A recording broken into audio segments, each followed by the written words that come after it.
cotidiana, ¿no? Siempre tienen algo, están con sus papás, ¿no? O es que tienen algún rasgo que puede ser su heredado. Entonces todo esto se lo lleva en lo que es el material hereditario, es por eso que lo estamos estudiando. Muchas veces, cuando eran los ancestros, nadie sabía por qué y trataban de adivinar cuál era la causa por qué tenían estos problemas estas personas, especialmente los niños, porque desde ahí empezaban, ¿no? Y bien, entonces, ¿qué cosa es lo que vamos a llevar hoy día? Han debido ver la anterior semana lo que era el día miércoles, lo que eran las generalidades, ¿verdad? Pues ahora vamos a ver lo que es la herencia, ¿no? En realidad, de la herencia que pasa de padres a hijos, se llama la herencia biológica, que permite que los organismos, ya seamos humanos, animales, plantas, van a transmitir la información genética que se encuentra dentro de nuestros cromosomas hacia la siguiente generación, ¿ya? Entonces nosotros tenemos una carga genética que venimos llevando desde nuestros ancestros, ¿no? Tatarabuelos, bisabuelos, tatarabuelos, así, ¿no? Todos estos estamos acá nosotros presentes porque tenemos algo presente de ellos en nuestros genes, ¿no? Y obviamente nos mezclamos con otras personas y creamos nuevas variaciones, ¿no? Entonces acá vemos lo que les decía, ¿no? Que existen los padres y de acá tienen otros padres, ¿no? Y acá, y así sucesivamente, y así tenemos la descendencia que podríamos ser cualquiera de nosotros.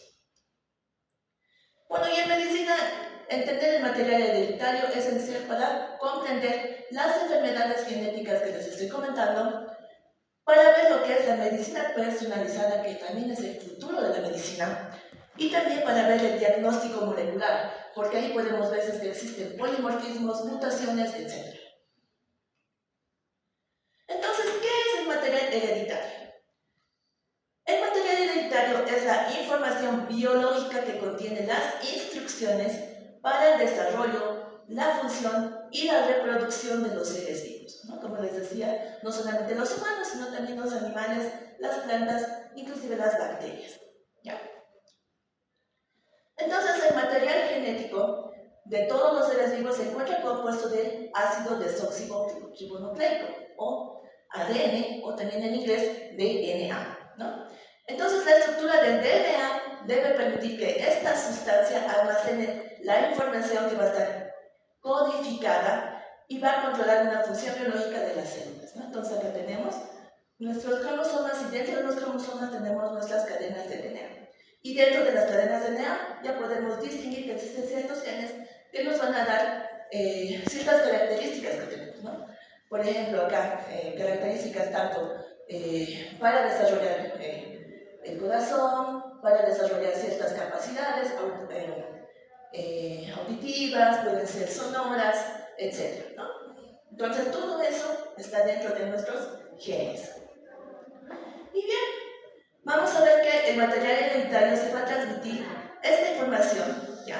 De forma que va a ser estable para la célula, o sea que va a tener un organismo que va a ser una replicación que va a ser exacta del ADN, ¿ya? Entonces, vamos a ver un poquito más adelante cómo se produce esta replicación, pero cuando esta replicación se da a sus células hijas las mismas características que de la célula madre, ¿no?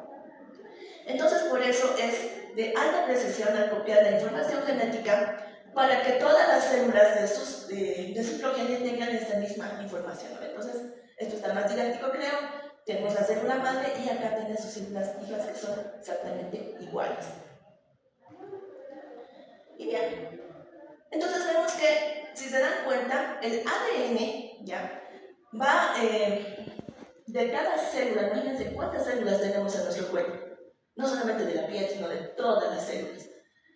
Entonces, cada una de esas células tiene aproximadamente 2 metros de largo, ¿ya?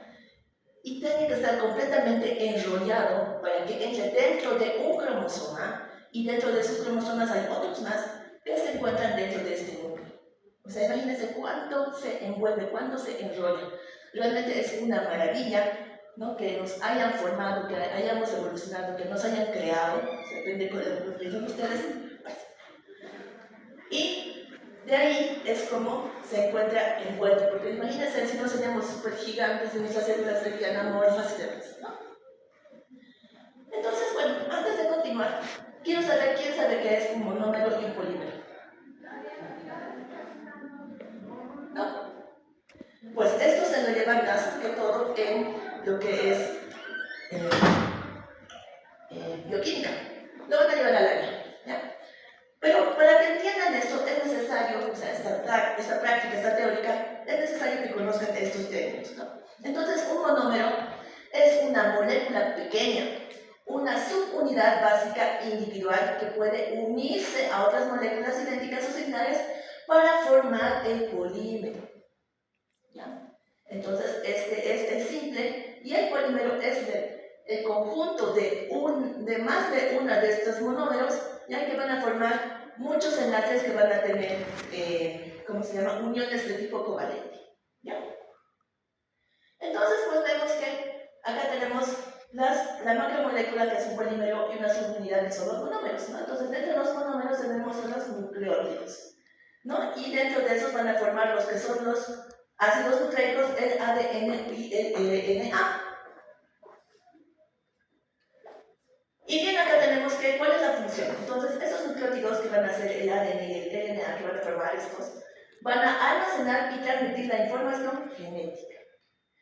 Los nucleótidos individuales van a ser, que han debido leer, la adenina, la timina, la citosina, la guanina, ¿no? Y el uracilo. Y se unen para formar largas cadenas de los ácidos nucleicos. Por otra parte, ya estos van a ir a formar cosas un poquito más grandes, como son los aminoácidos y las proteínas, ¿no? Entonces, las proteínas realizan la mayoría de las funciones celulares. La secuencia de aminoácidos en una cadena determina la estructura y función de la proteína, y esta secuencia da una codificación del ADN.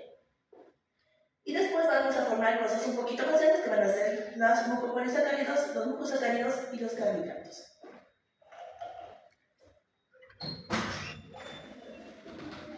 ¿De quién es su doctor? ¿Su docente?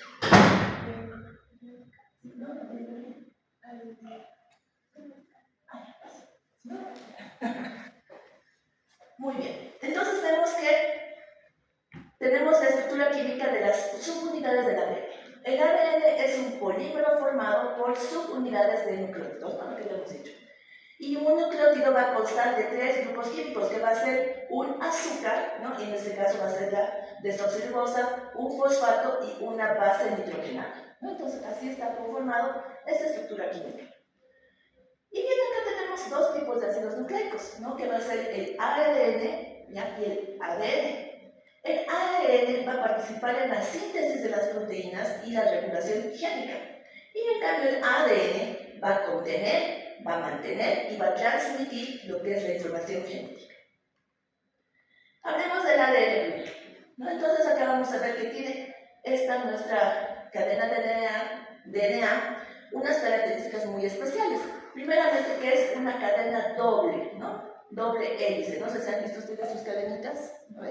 Hay algunas que son dobles, es exactamente igual, así son, enrolladas de derecha a izquierda, ¿no? Y son antiparalelas. Entonces, ¿qué significa eso, no? Que una es prácticamente la copia como espejo de la otra, ¿ya?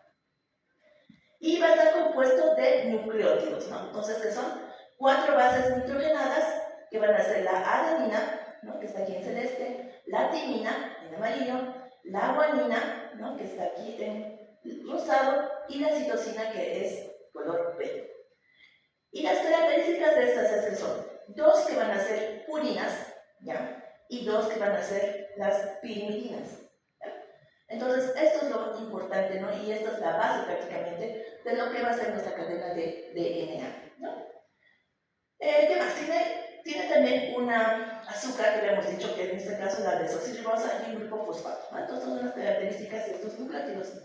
Y además van a estar enlazados por puentes de hidrógeno. Estos dos, que van a ser la adenina y la timina, siempre van a estar juntas, ¿no? Estas son paralelas, cada vez son, ¿cómo se dice? Como almas gemelas, ¿no? Entonces, una con la otra siempre van a estar, ¿ya? Entonces, y van a estar unidas por 2 puentes de hidrógeno. Y en cambio, la guanina y la citosina van a estar unidas por 3 puentes de hidrógeno, ¿ya? Entonces, ¿qué les quiero decir con eso de que son una para el otro? La adenina nunca se va a unir con la citosina, y la timina nunca se va a unir con la guanina, ¿ya? Entonces siempre son así, así es de lado. Entonces, ¿qué es un gen? Es la unidad física y funcional básica de la herencia. Va a contener un código o instrucciones para producir proteínas o moléculas funcionales del ARN. Es por eso que es llamada la unidad básica de la herencia, ¿no? Entonces, acá van a producir estas proteínas que les digo. Entonces, sin estas proteínas nosotros y estas moléculas no podemos vivir. ¿Cuáles son las funciones de los genes? Primeramente, fabricación de esas proteínas que les decía, ¿no? Las proteínas van a ser, como les digo, cruciales, ya que forman la mayor parte de las estructuras del cuerpo, van a formar todo lo que conocemos, van a formar desde los cabellos, las uñas, etc. ¿Ya? Y llevan a cabo la mayoría de las funciones vitales, ¿no? Que va a ser el transporte de oxígeno, la respuesta inmunitaria y demás. ¿Qué más? Dentro de las funciones de los genes tenemos la determinación de los rasgos. Ustedes seguramente han debido ver, se parece a su mamá, se parece a su papá, y prácticamente es así, ¿no? Entonces vemos que los genes van a contener información que va a determinar los rasgos o características que una persona hereda de sus padres, ¿no? Pero inclusive no todo lo bueno, también puede heredar lo que son la susceptibilidad a ciertas enfermedades. Otra de las funciones es la función de regulación, ¿ya? Muchos genes no van a codificar proteínas, sino que más bien van a ayudar a que se controle la actividad de otros genes, ¿no? Por ejemplo, acá tenemos, entonces acá está expresándose, ¿no? Una célula de un músculo, ¿no? Entonces llega un momento que diga suficiente, ¿tá? Entonces acá este gen va a regular y va a decir stop, para, ¿ya? Pero por otra parte también puede decir, ya no hay células del intestino, ¿ya? Entonces empecemos, entonces como estaba en rojo, estaba en parada, entonces le da luz verde a que continúe y que vuelva a generarse la proteína, la enzima, etcétera, que necesita esta célula. Y así va a funcionar adecuadamente nuestro organismo.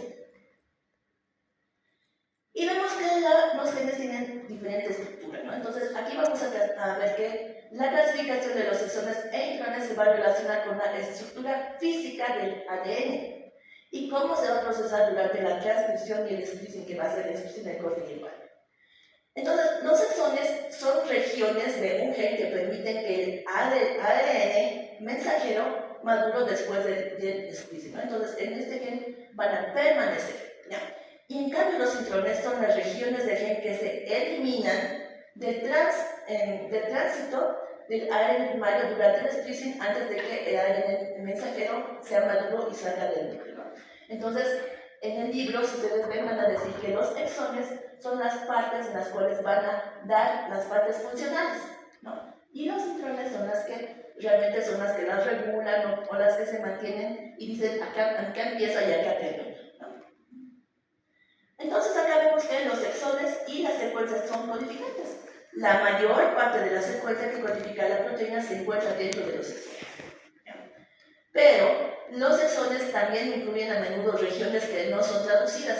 Estas se las llaman las UTR y que se encuentran prácticamente en los extremos, ¿no? Y son importantes para la regulación, la traducción y la estabilidad del ARN mensajero.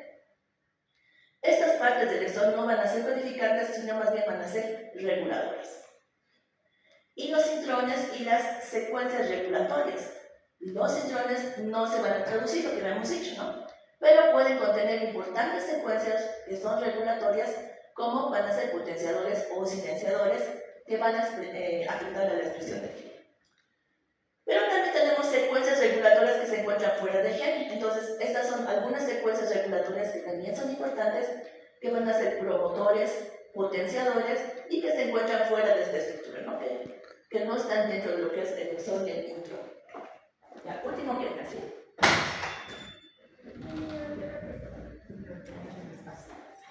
¿Qué es doctora?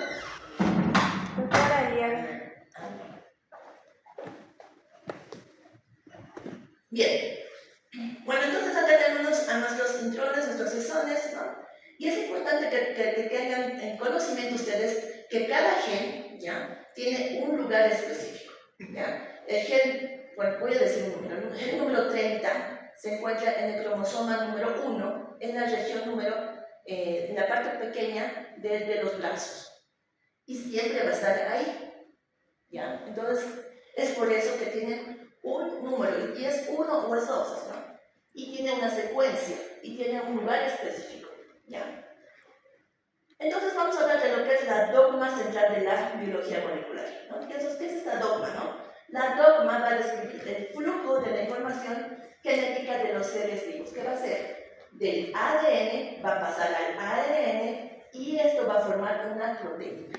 Esto es la dogma central de la biología molecular. Luego se dijo. ¿Ya? Entonces acá vamos a ver que existe lo que es la replicación. ¿Ya? Y acá vamos a ver qué es la replicación, es la síntesis del DNA.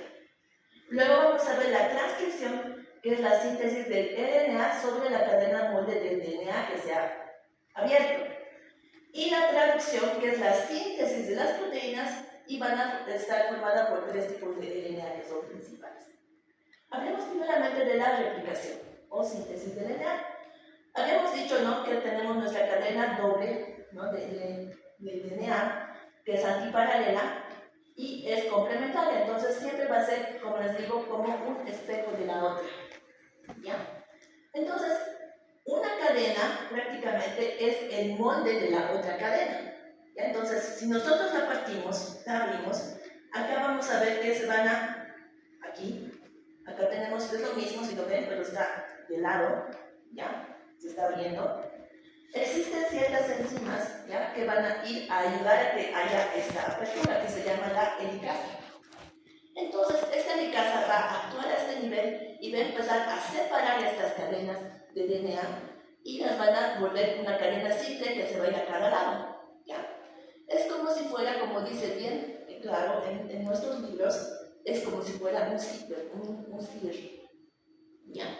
Entonces, esto lo está abriendo y alrededor tenemos en el citoplasma, tenemos ahí ciertas otros nucleótidos que se van a encontrar flotando, y como estas partes son pegajosas, ¿ya?, entonces van a ir a unirse con los que se encuentran por fuera y van a crear una nueva cadena de DNA que va a ser exactamente igual a esta, y aquí también.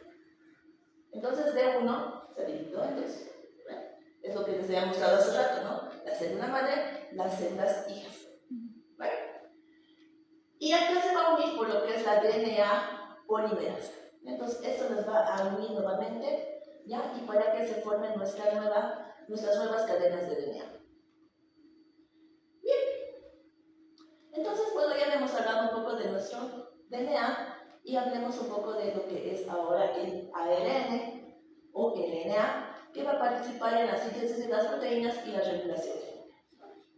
Entonces, acá esto va a participar en lo que es la síntesis de este RNA. Este RNA, si se fijan, es diferente del DNA, vamos a ver, que son dos cadenas. El RNA o ARN solamente tiene una cadena, ¿ya? Y en vez de tener en el azúcar una desoxirribosa, tiene solamente una ribosa, ¿ya? Y acá tenemos algo también que es importante que noten, que acá, en vez de tener la timina, que es prácticamente una característica de nuestro DNA, tiene el uracilo, ¿ya? Entonces todo eso se encuentra aquí, ¿ya? Y acá vamos a ver que existe un RNAs que son codificantes y otros RNAs que no van a codificar nada. Entonces, de hecho, los RNAs codificantes van a dirigirse y van a programar lo que va a ser la síntesis de las proteínas. Y en cambio, los no codificantes tienen funciones también de estructura, de regulación y de catálisis o de eliminación. Existen los 3 tipos principales de ARN que se encuentran involucrados dentro de nuestra dogma central de la biología molecular. El RNA mensajero, que va a llevar la información genética del ADN en el núcleo a los ribosomas en el citoplasma y sirve como molde o plantilla para la síntesis de proteínas. Entonces, eso ya lo hemos visto, ¿no? Es la plantilla. Luego tenemos el RNA de transferencia, que va a actuar como un adaptador molecular. Va a transportar aminoácidos específicos al ribosoma y los alinea correctamente según el codón. una secuencia de 3 bases, ¿no? Es el codón, en el ARN mensajero durante la síntesis de las proteínas. Y el otro que es importante también es el ARN, que va a ser el ribosomal. Es el componente principal, que, o sea, la estructura y la catálisis de los ribosomas. Forma el núcleo funcional que cataliza la formación de los enlaces peptídicos entre los aminoácidos para formar la cadena proteica. Tenemos los ARNs que van a ser los no codificantes, son todos estos, ¿no? En su libro solamente tienen, creo que 4, pero hay más, ¿ya? Entonces, no es necesario que los conozcan de memoria, simplemente los voy a nombrar, ¿no? Como el ARN nuclear pequeño, el microARN. Luego tenemos al ARN de interferencia, o el pequeño, es SI. Luego tenemos al ARN largo, que también es no codificante, y al ARN, que me falta una A, que es SNO, que es el ARN nuclear pequeño, ¿ya? Nuclear pequeño. Entonces son estos los otros, pero hay más. Pero como les decía, los más importantes son estos, ¿ya? Estos 3 que van a participar en lo que va a ser todas nuestras funciones. Bueno, entonces hablemos sobre la transcripción. Entonces, es como pasa del ADN a pasar a la ARN. Entonces, es el proceso en el que la célula va a copiar la información del ADN para producir un ARN mensajero, ¿ya? Entonces, este ARN mensajero es una copia de la región codificante o exón, ¿ya? De la cadena de DNA que va a corresponder a un gen. Entonces, tiene lo mismo, ¿no? Tiene un proceso de iniciación, luego va a tener ese proceso de elongación, ¿no? Pero acá, a diferencia del otro que va a formar 2 cadenas, va a formar solamente una. No sé si ven en celeste, ¿sí, no? En celeste. Entonces, esto es lo que va a producir y simplemente lo va a sacar, ¿no? Entonces acá, después de que se ha elongado, va a terminar y va a sacar lo que necesitaba, ¿no? Y esto se vuelve a cerrar, ¿ya? Entonces luego pasamos a lo que es la traducción. Entonces, de lo que ya teníamos acá nuestra cadenita celeste, ¿no? Ya se va a formar lo que van a ser las proteínas, ¿ya? Entonces, la traducción es el proceso en el que la información del ARN mensajero se va a leer en el ribosoma para construir una proteína, ¿ya? ¿Y cómo va a ocurrir? Primeramente, el ARN mensajero va a llegar al ribosoma, luego va a leer los 3 grupos de bases, o también llamados codones, y el ARN de transferencia va a traer los aminoácidos correctos, ¿no? Les había dicho que siempre tienen que uno con la adenina con la timina siempre, la guanina con la citosina siempre, no pueden mezclarse, ¿ya? Y por eso son los correctos, ¿no? Y luego se van uniformando la nueva cadena y van a formar al final lo que va a ser la proteína que se está necesitando. Hablemos de lo que es el código genético, ¿ya?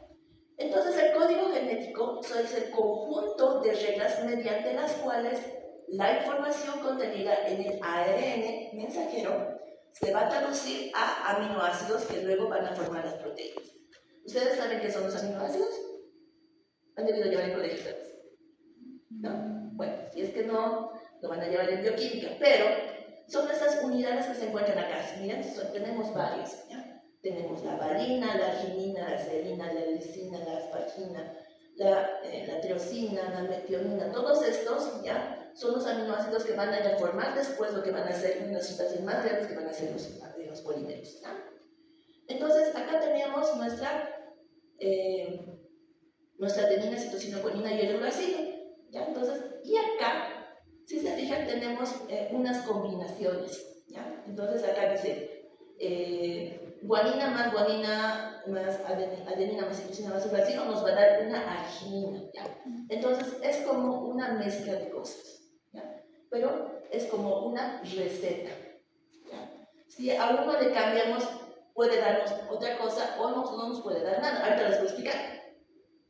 Entonces, ¿cuáles son las características de este código genético? Y esto es importante también, puedo preguntar en el parcial. Que las características es que este código genético es de tipo universal, ¿no? Es casi igual en todos los seres vivos. Es degenerado, no piensen mal. Degenerado significa en este caso que un aminoácido puede estar codificado por varios codones. Esto es lo que les decía, ¿no? Entonces, acá podemos cambiar, digamos, la fórmula y nos va a dar otra vez una adenina en otro lugar por acá, ¿ya? También es específico. Dice, cada codón va a codificar un único aminoácido. También es de lectura continua, entonces va a leer en grupos de 3 bases sin interrupción. Es no solapado, cada base es parte de un único codón y tiene un codón de inicio que siempre va a iniciar con AUG y nos va a dar una metionina. Entonces acá dice, aquí empezamos a traducir, ¿no? Entonces aquí se inicia. Y luego tiene codones de finalización o de paro, que van a ser estos 3, siempre son estos 3, ¿ya? Entonces es el UAA, el UAG y el UGA, que van a detener la traducción. Entonces, ¿qué había sido un codón? Estamos hablando hace rato del codón, ¿no? El codón es una sustancia de 3 bases o nucleótidos en el ARN mensajero, que va a codificar un aminoácido o indica el inicio o fin de la síntesis de las proteínas. ¿Ya? Entonces, si se fijan acá, cada 3 es un codón, otros 3, otro codón, otros 3, así, ¿no? Y así abusivamente. Entonces, dado que hay 4 clases de bases, ¿ya? Hay 64 posibles codones o tripletes. ¿Ya? Entonces, fíjense todo esto, ¿no? Ya tenemos suficientes. En su libro está mal escrito, se van a fijar, dice 46 igual a 64. Es 4 a la 3. ¿Ya? Entonces, es así como son los 64. Fíjense lo que les decía. Este codón nos va a dar una leucina, pero este también, la leucina. Entonces, es por eso que les decía que era degenerada, claro. Que otras combinaciones van a dar las mismas, los mismos aminoácidos. ¿Ya? Y acá les decía los 3 que son los stop. Entonces, pero es así se fija, ¿no? Entonces, ¿y cómo se unen? Esto es como un diagrama, miren. Acá tenemos la primera letra, la segunda letra y la tercera letra. Entonces, es una conjunción este con este con este. Es aquí arriba, se fijan, ¿no? Se dan cuenta. Sí, claro, son estudiantes de medicina, ¿cómo no se van a dar cuenta? Y después ya vemos que son las mutaciones, ¿no? Las mutaciones son las variaciones genéticas. Una mutación es una alteración de una subsecuencia de bases en una molécula de DNA, ¿ya? Entonces, estas mutaciones se pueden heredar o no, ¿ya? Esto es importante, ¿no? Porque no todas las mutaciones se van a heredar. Especialmente acá podemos ver dónde se encuentra esta mutación. Entonces, si se encuentran en las células somáticas, que son todas menos las de germinación, que hemos visto en los primeros capítulos, ¿no? Acá puede producir que haya, esta mutación nos va a provocar que haya un tipo de cáncer, ¿ya? Y obviamente, como no se encuentra dentro de las células germinativas, no va a pasar a las generaciones futuras, ¿ya? Pero puede que tenga susceptibilidad, ¿ya? Eso es diferente. Entonces, acá de las células somáticas se va a desarrollar lo que va a ser el cáncer. Pero si estas mutaciones van a estar en los gametos, ¿ya? Van a pasar de generación en generación, a menos que haya un momento en el que se ha reparado, que es un poco más complicado. Entonces, de esto depende de que sean heredadas o no, ¿ya? De dónde se encuentra la mutación. Pero uno dice, pero ni los padres tenían, y tampoco se encuentra en ninguna de las líneas ni germinativas. ¿Qué ha pasado? Existen casos nuevos, ¿ya? En los cuales por causas X o Z razón ha tenido una exposición a algún químico, a algún tóxico, a alguna radiación, ha producido que haya una mutación y esta mutación ha provocado los problemas que tiene esa personita a partir de que ha nacido. ¿Ya? Esas son las mutaciones nuevas. ¿Qué nos provocan estas mutaciones? La exposición a tóxicos. ¿Ya? En el Instituto de Genética yo trabajo en esa unidad. Yo soy la doctora, tengo un doctorado, doctora con doctorado en genética toxicológica. Entonces nosotros vemos todas las exposiciones que tiene la gente con los metales, con los químicos, con los plaguicidas. Entonces nosotros estamos día a día en contacto con estas sustancias que nos pueden provocar que hayan alteraciones en nuestro cuerpo. Entonces, ¿qué hacemos? Nos tomamos una muestra de sangre y les revisamos si es que tienen alteraciones en el DNA. ¿Ya? Entonces, de eso se trata, entonces, en eso trabaja. No solamente existen agentes químicos, ¿no? También existen agentes físicos. Y más que todo tenemos los que van a afectar porque tienen una exposición muy alta a la radiación. Han debido escuchar recientemente, hace 4 años aproximadamente, cuando ha estallado la planta de Fukushima, han debido escuchar, en Japón, que es una planta de energía nuclear. Eso ha provocado una expansión de radiación alrededor, ¿no? Entonces, ahora todos los que son estudian genética toxicológica, están siguiendo a las poblaciones que se encontraban alrededor y también a las plantas y también a los animales, porque también se encontraban alrededor, ¿no? Entonces, todo eso está viendo cómo está provocando las modificaciones en la cadena del DNA, y estas personas son susceptibles a tener problemas como ser cáncer o tener tumoraciones o niños mal formados por la presencia de estas radiaciones que ¿ya? Ese es un ejemplo bien claro, ¿no? Y han habido otros más. Hace 2 años ha habido un, ¿qué se dice? Descarrilamiento de un tren en Estados Unidos, lo cual han tapado, ¿no? Y ahí se ha echado un químico muy altamente tóxico y cancerógeno. Y entonces eso ha entrado a los suelos, posiblemente ha entrado a las aguas, y eso la gente ha tomado. Los animales han muerto, ¿no? Porque se sabe que los animales han muerto, ¿no? Entonces se ha tapado. Ustedes no deben saber, pero yo me creo. Pero es así. Entonces todas estas cosas van a provocar que haya mutaciones. No solamente eso, también los excesivos grados de calor han visto los efectos del cambio climático. Hay ahora temperaturas extremas, como el calor que pasa a los 40 grados en ciertos lugares, y en otros lados el frío extremo. Todo esto va a tener modificaciones en el DNA, ¿ya? Y lo vamos a ver más adelante. Todos estamos expuestos. Perdón, jóvenes, no, Bueno, entonces tenemos unas mutaciones que van a afectar solamente a un gen, ¿ya? Y estas se van a llamar por eso monogénicas, y lo van a llevar en la siguiente clase, ¿ya? En la teórica. A esas mutaciones se les llama también puntiformes, porque solamente van a afectar a una base, como les decía, ¿no? Y existen 2 tipos de estas mutaciones, que pueden ser las de transición y las de transversión. ¿Cuándo es de transición?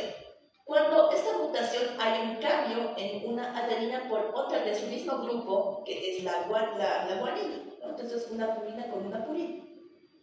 Y esto no tiene tanto efecto, como si fuera una mutación por transversión. La transversión es que se ha cambiado una purina por una pirimidina, ¿no? Entonces, y esto va a cambiar completamente lo que va a ser la traducción, ¿ya? Entonces acá vemos que no hay mutación. Entonces acá la proteína tenemos a la lisina, que se está formando acá, pero también puede ser esta mutación que es una silenciosa, que les decía que puede ser una transición. Entonces aquí no ha habido problema, se ha formado la lisina nuevamente y tiene la misma función. Entonces es silenciosa. Y otra que ya sería sin sentido. Entonces acá, por ejemplo, ha cambiado y se ha pasado a un uracilo. Entonces, como habíamos dicho, ese es un stop. ¿Lo ven? U a G es un stop, entonces acá ya no da nada. Pero las con cambio de sentido pueden ser de tipo conservativa o la no conservativa. Entonces acá vamos a ver cuando es conservativa, que se va a hacer la mutación de transversión, pero ha dado otro componente que sirve, ¿ya? Entonces, por eso está conservada. Pero la no conservativa va a provocar que haya otro tipo de compuesto, el cual puede ser inclusive perjudicial para el cuerpo, ¿ya? Entonces es por eso que es no conservativa y más bien es más dañina, ¿ya? Bueno, eso es prácticamente lo que les estaba diciendo, ¿no? Entonces, cómo se encuentra normalmente, y nos da una proteína final que es normal. Y cuando ya se muta, ya en los codones, vamos a ver que también se afectan acá en los ribosomas, y los ribosomas, obviamente, como están leyendo esto, no van a dar una proteína normal, van a dar otra proteína con una función normal o sin función o una función alterada. Nosotros en genética los años pasados hemos dado 6 capítulos o 7 capítulos, pero este año se ha cortado a 4. realmente es muy poco y ustedes no van a conocer todo lo que involucra la genética. Es por eso que ahorita les voy a dar unas cuantas cositas para que entiendan lo que les voy a explicar, porque si no van a estar perdidos después, ¿ya? Entonces, ustedes saben que es un cromosoma, hemos llevado al principio del año, ¿no? Entonces, estos cromosomitas se van a encontrar dentro de nuestros núcleos, ¿ya? ¿Y sabemos cuántos pares son? 23, muy bien, en total son 46. Bueno, bien, entonces nosotros vemos que cada cromosomita tiene un tamaño específico, ¿ya? Y tiene un orden. Cada uno está, como les he dicho, son 23 pares. El par 1, par 2, par 3 están bien identificados porque inclusive tienen colores diferentes, ¿ya? Unos son más grandes, otros son más pequeños y se los han ordenado. En el microscopio los vemos así, miren. Entonces es como se llama, es bastante minucioso ver e identificar cada uno de estos cromosomitas. Ahora, el cromosoma tiene partes, ¿ya? Tenemos primeramente que se va a dividir en dos, que van a ser una cromatida hermana, que va a pertenecer una al padre y otra a la madre, ¿ya? Entonces a eso se llaman cromátides hermanas. Estas dos cromátides hermanas cada una en realidad va a tener lo que van a ser los brazos, un brazo pequeño y un brazo largo, ¿ya? Al medio se va a encontrar la unión, que se va a hacer el centrómero, y casi siempre está como una cinturita, como si le hubieran puesto un cinturón, ¿ya? Y eso se llama una constricción, ¿ya? Luego tenemos que se van a encontrar en las puntas, en cada punta van a encontrar los llamados telómeros, ¿ya?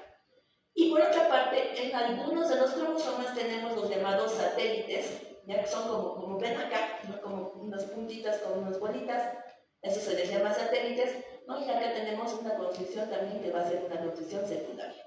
No todos los cromosomas tienen satélites, ¿ya? Casi siempre son los más pequeños. Y estos satélites son los que tienden a perderse cuando hay este tipo de mutaciones que estamos hablando.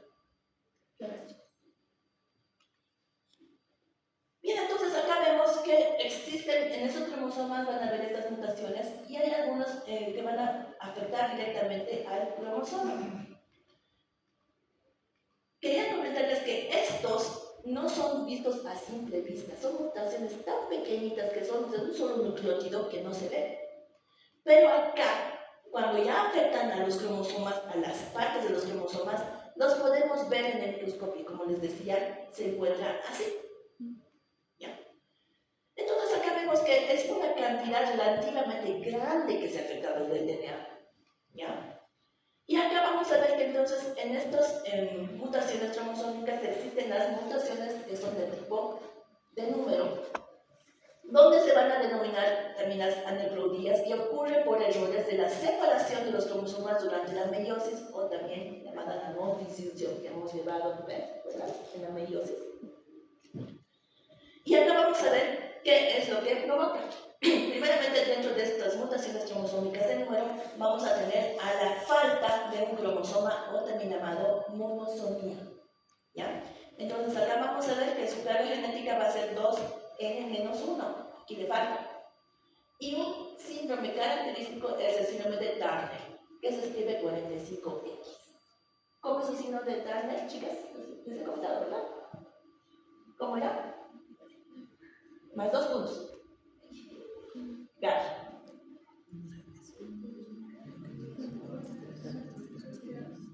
Síndrome de Turner. El síndrome de Turner sabemos, ¿se acuerdan que son 46, no ven? ¿No ven? Entonces, y acá tenemos los sexuales, el XY o el XX, ¿no ven? Entonces, acá vemos que le falta un cromosoma que le va a dar la característica de si es hombre o es mujer, porque eso es el cromosoma Y. Si fuera doble X, entonces sería una mujer, ¿no? Entonces acá le ponemos 46XX, ¿no? O si no, si fuera varón, 46XY, pero no se sabe. Entonces, como existe esta X, va a desarrollar características femeninas, pero no completas. ¿Ya? Ese es el síndrome de Turner. Y sí tenemos, hay bastantes. Hay en los colegios, inclusive, que van a clases y tienen cierto nivel de retraso mental. Pero, bueno, llegan, pueden. Pero eso sí no pueden tener hijos. ¿Ya? Por otra parte, eso es la monosomía. La trisomía, aquí estamos hablando de que existe algo ya de más. A ver, si se fijan acá ya es 47, ¿no? No importa si es varón o mujer, en este caso, pero tiene un cromosoma extra en este caso que va a ser el par 21, el que va a estar de 3, no va a ser 2, va a ser 3. ¿Vale? Entonces, y así no me dejamos ustedes a ver, está en la tele. Y la tetrasomía, bueno, aquí ya son más de un cromosoma extra, ¿no? Y son casos más raros, ¿no? Dicen los superhombres, las supermujeres y demás, ¿no? Que tienen 2X, 3X, o si no tienen doble Y, triple Y, ¿no? Entonces, ahí, entonces tienen una cantidad extra, ¿no? Entonces, esos son las mutaciones cromosómicas de número. Pero también tenemos las de estructura, ¿no? Y así de bonito es, estos se han perdido, estos vamos a llevar en el capítulo de citogenética. Entonces ahí vamos a ver que existe la deleción, que es la pérdida de un segmento cromosómico. Miren, acá tenemos marcados de 1 hasta el 7, y cuando se detecta la deleción, vamos a ver que se ha perdido ¿no? O si no, que puede ser de la parte de los extremos, o también puede ser del medio. Miren, acá se ha perdido la parte de 5. Y se ha ido a perder por ahí, ¿no? Pero puede ser que también se haya pasado a este lado, ¿no? Entonces se ha duplicado, entonces de acá se ha colado aquí, ¿no? Se ha venido el otro, y acá se ha duplicado. ¿Ya? Entonces tenemos por pérdida y acá por copia extra. ¿Ya? Entonces, deleción, duplicación. Translocación. En este caso, si se fijan, son dos cromosomas que son diferentes. Miren, este es un cromosoma del grupo, puede ser 1 o puede ser del grupo 2. Y acá tenemos del último grupo que puede ser el grupo 7, ¿no? O puede ser del AB o del grupo F, ¿ya? Entonces, si se fijan acá, miren, se han intercambiado las partes distales, ¿ya? Y obviamente aquí ya no van a tener la misma codificación, ya no van a dar la misma estructura, no van a dar las mismas proteínas, van a tener muchos problemas, ¿no? Esa es la translocación. Y por otro lado tenemos las translocaciones robertsonianas, ¿no? Que están dadas entre estos solamente. Miren, entre el cromosoma 13, 14, 15, el 21 y el 22. ¿Ya? Entonces, ¿qué está pasando? Miren, han perdido sus satélites, miren. Y como son estas partes pegajosas, como no hay nada que lo detenga, entonces han visto que el otro lado igual está pegajoso, entonces se han unido. ¿Ya? Y este es un cromosoma que parece pues del grupo C, digamos, miren. Entonces, pero cada uno, como les decía, cada bandita tiene un color diferente. Entonces dicen, pero ¿por qué es así? Este cromosoma no existe, es raro. Entonces, y ahí se ve que ha habido una translocación robertsoniana justamente en estos cromosomas. Luego tenemos la inversión, ¿no? Donde va a ser el segmento cromosómico que se ha originado por acción de las quiebras, y en este caso, si se fijan, ha girado, en este caso 180 grados. ¿Ya? Entonces, acá ya no es pues 1, 2, 3, 4, 5, 6, 7, sino es 1, 2, 3, 4, 6, 5, 7. Y obviamente cuando haya la lectura, no va a dar las proteínas que tienen que dar. ¿Ya? Por otra parte tenemos los cromosomas en anillo, donde vemos las quiebras o rupturas de cada brazo del cromosoma.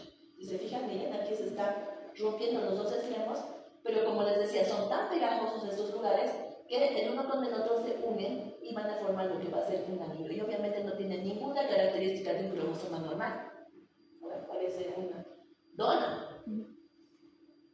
Y por otra parte tenemos ya los isocromosomas, ¿no? Que van a resultar de un error en la división del centrómetro. ¿Ya? Este es el centrómero que les decía, que es esta parte de acá donde se encuentra la cinturita. Y en vez de separarse así verticalmente, ¿ya? Se van a separar así horizontalmente. Entonces, ¿qué va a pasar? Vamos a tener un, entre comillas, cromosoma que tiene dos brazos cortos y un cromosoma que tiene dos brazos largos. Obviamente esto no es característico de ninguno, y ahí se estudia cuál es el que se ha dividido mal. ¿Ya? Entonces tenemos los isocromosomas. ¿Por qué es iso? Porque se parece. Isocromosoma. ¿Vale? Bien. Y antes de que nos voten, hablemos un poco de la clonación, ¿no? Entonces ustedes han debido descubrir la clonación y demás, ¿no? La clonación está más que todo investigada por los biólogos y por los bioquímicos. Ya nosotros los médicos nos vemos más lo que hacen ellos. Porque después ellos van a sacar lo que van a hacer, ¿cómo se llama? Ciertas bacterias, ciertos virus y demás que van a estar modificados y que pueden ayudar o pueden perjudicar, ¿no? Estamos hablando de ingeniería genética, ¿ya? Entonces, ahí podemos ver. Entonces, ¿qué pasa con la clonación? ¿No? Vemos que primeramente se selecciona el ADN objetivo, se elige el gen o el fragmento que queremos copiar. Luego se va a cortar estas partecitas que queremos copiar y se van a usar unas enzimas para que no se pegue con otra cosa más, solamente con lo que yo quiero, ¿no? Son las enzimas de restricción, y ahí se los corta y luego se los une con en otro lugar donde yo quiero que esté, ¿ya? Entonces ahí se le inserta este vector y a esto se le llama un plásmido, ¿ya? Entonces acá vemos que esta parte, como son también pegajosos, se van a ir a juntar, ¿no? Y van a formar aquí nuestra bacteria. Esto, por si acaso, esto no es un cromosoma humano, esto estamos hablando de los que son Escherichia coli, otro tipo de bacteria, ¿ya? Que son este tipo, es su característica. Luego se va a transformar, el plástido dominante se va a introducir en la bacteria y luego se va a multiplicar y se va a dividir rápidamente, va a copiar lo que yo quiero. Entonces, digamos, si yo quiero que esta bacteria dé un antibiótico, entonces va a copiar el antibiótico, entonces yo estoy haciendo una manipulación genética. Entonces, de eso se trata. Existe, actualmente han debido escuchar lo que es el CRISPR-Cas9, no sé si han escuchado. Bueno, entonces, esto es una tecnología bastante revolucionaria realmente, ¿no? Donde va a haber la edición de ciertos segmentos del ADN, lo cual va a permitir arreglar, corregir, ¿no? Algunos genes que están defectuosos y que van a provocar ciertas enfermedades, ¿no? O si no, por la manipulación genética, van a ayudar a que la persona sea más fuerte, más inteligente, más alta, no sé, pues morena, rubia, o sea, gracias al Cas9, entonces van a haber segmentos en los cuales yo voy a decidir dónde cortar y dónde pegar lo que yo quiero que se manifieste, ¿ya? Pero esto está muy controversial ante todo, ¿no? Porque son problemas éticos, ¿no? Y ya que esto puede generar muchos debates éticos. Entonces, nosotros acá estamos sentados, estamos en igualdad de condiciones, pero si nosotros estamos frente a un humano que ha sido diseñado genéticamente, ¿para qué? Para que lea 20 veces más rápido, para que capte lo que estoy leyendo 50 veces más rápido que nosotros, ¿quién va a ganar? Ellos, ¿no ven? Y nosotros vamos a ir en desventaja. Entonces es por eso que la manipulación de los genes todavía se encuentra en mucha controversia, ¿ya? Y por eso no se pueden hacer experimentos en humanos, pero posiblemente sí se están haciendo, ¿ya? Entonces, por eso, como les decía, existen preocupaciones sobre la seguridad y la posibilidad de efectos no deseados del ADN que pueden surgir en esta edición. Porque, por ejemplo, si yo le he vuelto súper inteligente, esta persona es re capa, pero pues habíamos desarrollado otro gen por ahí que le vuelve una persona mala, antisocial. ¿Han escuchado que los asesinos seriales son súper inteligentes? Sí. Entonces, si nosotros manipulamos a este tipo de personitas, que les damos tanto, son súper inteligentes y demás, posiblemente también estamos creando un asesino, no sé, o tal vez no. O sea, es por eso que hay que tener mucho cuidado con esto. Obviamente que las partes éticas dicen, pero si nosotros modificamos y que ya no va a tener diabetes, sería bueno, claro que sí, pero hay que ver hasta dónde llegamos, ¿no? Si vamos a mejorar una enfermedad para que mucha gente se beneficie, o vamos a más bien crear para beneficio propio. ¿Ya? Entonces eso tenemos que ver. Creo que es mi última, ¿sí? Entonces eso tenemos que tener cuidado, ¿no? Del cambio en el DNA, podemos borrar o podemos grabar cosas futuras. Muchas gracias, jóvenes.